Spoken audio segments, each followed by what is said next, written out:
Aš dabar tau papasakosiu patį lengviausią ir patį paprasčiausią būdą pakeisti savo gyvenimą.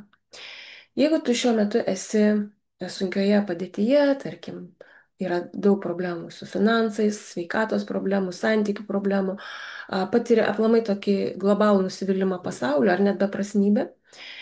Ir kokia sunki padėtis tau nebūtų, kokioje situacijoje tu šiandien nebūtum, nenusimink. Ir pažiūrėk šitą video iki galo, geriausia net kelis kartus. O dabar įdėmiai klausyk. Mūsų pasaulis tai yra matrica.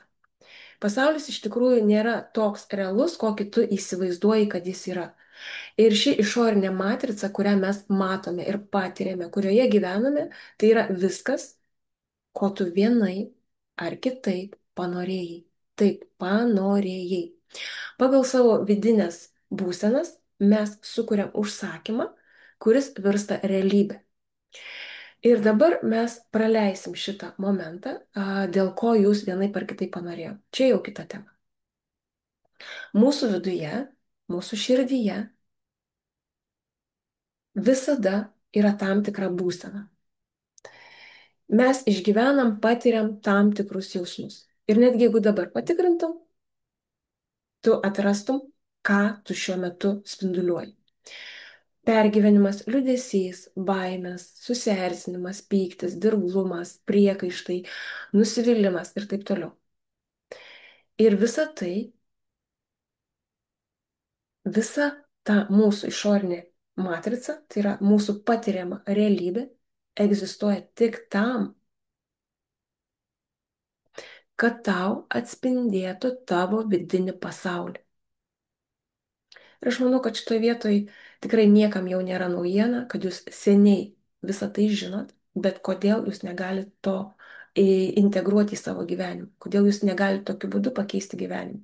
Todėl, kad jūs klausotės proto. Jūs girdit proto, o protas prieštarauja, sako nesąmonė, negali būti, nemoku, neišeis, nežinau ir taip toliau. Ir tam, kad ta žinia a, taptų jūsų išmintimi, jums reikia patyrimo, kuris gimsta iš gilaus suvokimo. Ir tai tampa jūsų asmeninė neįkainojama patirtimi.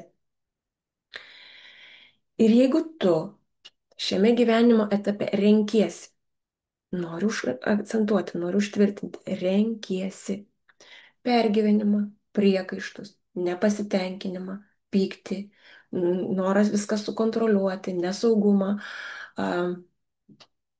perkeli atsakomybę kitiems, tai būtent tai tu ir patiri, ar ne? Po kelių dienų tavo gyvenimo išorinė matrica tau parodys, atspindės būtent tai, ką tu išspinduliavai. Susipyksi su žmonėmis, suges mašina, pakliūsi į avariją, gausi baudą, atleisi iš darbo, susirgsi ir taip toliau. Tai yra tai, ką tu išspinduliavai, tai ir gavai.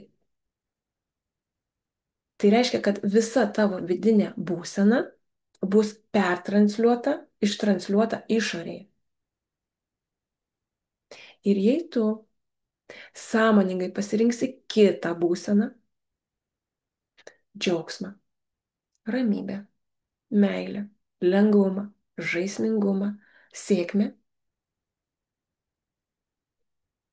jei tu pakeisi sąmoningai savo vidinę būseną, po kelių dienų tai pastebėsi ir savo išoriniai realybei.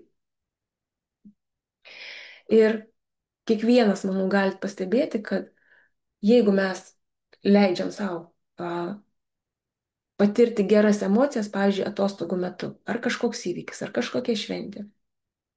Ir mes išspinduliuojam lengvumo, džiaugsmo, atsipalaidavimo energiją. Netrukus visa tai po atostogų mums atsispindės realybėje.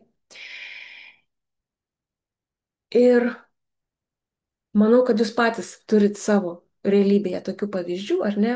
Todėl nereikia jums manimi tikėti, jums reikia prisiminti arba tiesiog patirti. Tai yra įgauti žinojimą.